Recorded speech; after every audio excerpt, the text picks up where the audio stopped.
My name is Andrew with Vision Recycling, and we are going to talk about Vision Recycling's local model. With me today is Tom Del Conte, the owner and president of Vision Recycling. He and I will tell you about our model, our history, and our unique approach to organics recycling. So again, I want to echo what Andrew said, that we're real happy to be here in Oakland. This is our home community. I was actually born and raised about 15 miles from here. I've never left this county. So welcome to our neighborhood, our neck of the woods. So we did decide, as this is a national conference, why would we exhibit at something like this and show our wares and talk about what we do. But we operate an operation that I think is sort of a niche service provider. We're not one of the large producers, one of the folks that came from the landfills and the likes of that. We operate a niche market. We're the 20 to 80,000 ton a year producer. We have 6 locations, actually 5 and 1 starting up in Livermore here. And one of our best clients, our longest client, is here on his knees fixing the sound for us, Jeffrey. We do 2 facilities in Jeffrey's community. Jeffrey works for the county of Santa Cruz, and he's one of our bosses of sorts. And so we have two facilities in the county of Santa Cruz that we do. We started those 2 in 1996, and we've been producing at those facilities and they've been renewing our contract. Thank you, Jeffrey, for several iterations of that. We're also in Monterey County on the Salinas side, at Salinas Valley. And so we got 2 facilities there. Now those are government facilities that have hired us as a turnkey supplier, turnkey provider. This year, and mind you, those are all 80, 90 miles south of here. So why am I out there, not in our home county? This year we opened up 1 facility in Newark, and another facility is coming online in February in Livermore to operate. Again, I want to emphasize this concept of the 20 to 80,000 tons a year is our sweet spot. That's our wheelhouse, where we operate best. There's the big waste providers, and they can have the San Jose's and the Oaklands and the San Franciscos and Los Angeles. They can have those, and we don't want to compete with them. They're bigger, they're monsters. They're a lot of times what I call just the big players in the market, and we're happy with our doing a great job. We keep it all close to the chest.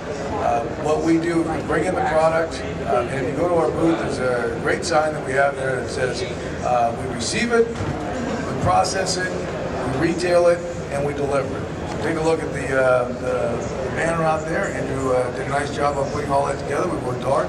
But those are the things that we do in these markets. So we set up facilities, and we take the material in off the street from curbside. Some from curbside, some from self-haul. And where our model is a little bit different than some of the others is we work really, really hard on keeping the product sanitized. Contamination is a big issue in this industry, and we work really hard. And our concept is, let's go train the customers. And we go upstream to train the customers. And I think that's where we're maybe a little bit different. Folks that will come to our facilities and say, wow, this is pretty clean material. It's real clean material.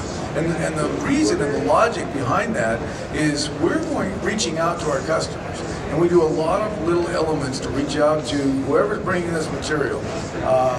We'll supply our spotters with 100 Starbucks cards. Guys that are coming in to drop off green waste. I mean, when have you ever dropped off green waste and they give you a Starbucks card for $10? But we're allying with those people, and we're cleaning up the product. And right now, we've the most recent one we took over that we're dealing with some of the most contaminated materials is in our Gonzales facility, and we're going back upstream to try to take care of that, to try to sanitize that material.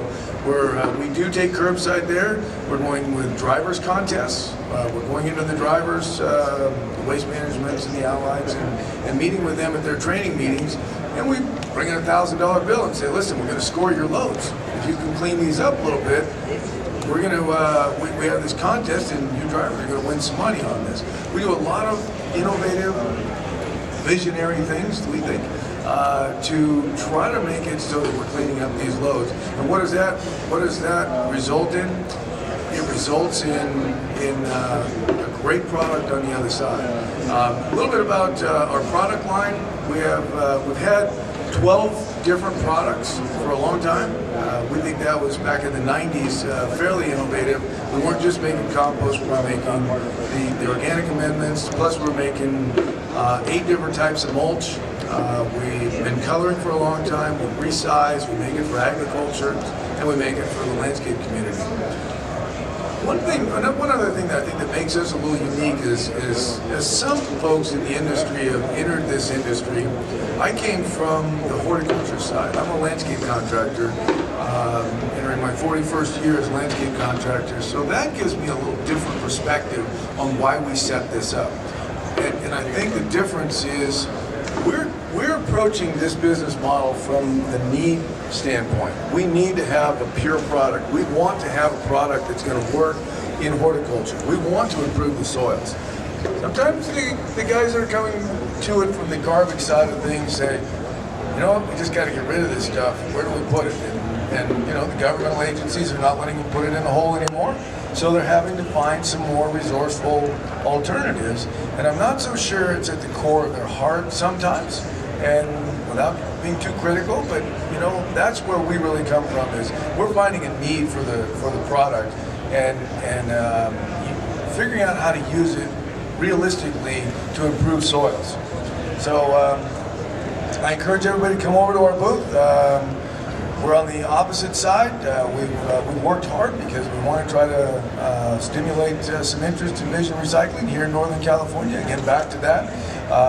We think that 20 to 80,000 tons is our wheelhouse, and we're looking for more communities that want effective core solutions to the 80 to 20,000 tons a year communities. Like I said, we don't want the large communities, San Jose's of the world, but we do want those 20,000, 30,000 residents or 30,000 population areas.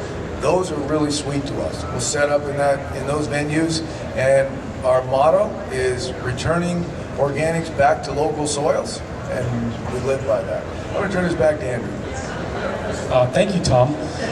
When vision recycling comes into a community, not only are we working to improve the feedstock, the material on the front end, but we're also working heavily with that community, doing a strong marketing and outreach program.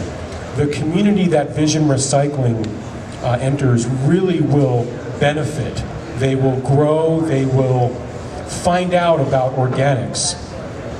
And organics for the next 100 years really is an infant, it's a baby. We're so excited to be a part of the next paradigm for achieving zero waste in this country. And we've been successful in many communities, and you know, our approach really is a win-win approach for everybody, for the municipality, for the community, and everybody involved in this organics program. We have, as Tom said, 12 to 14 products coming out of organic material. Our hope in the future is to increase our composting programs, including green waste and food waste, and to really watch this industry grow, because as you all know, this is an exciting industry to be in. We want to shout out to our web audience. We're filming for the online viewers, so on behalf of Vision Recycling, the US Compost Council, and everybody here at the 2014 trade show, thanks for being here, thanks for being a part of it. From Tom Del Conte and myself, Andrew Tuckman with Vision Recycling. Have a great conference, everybody. Have a great week, and we'll see you soon.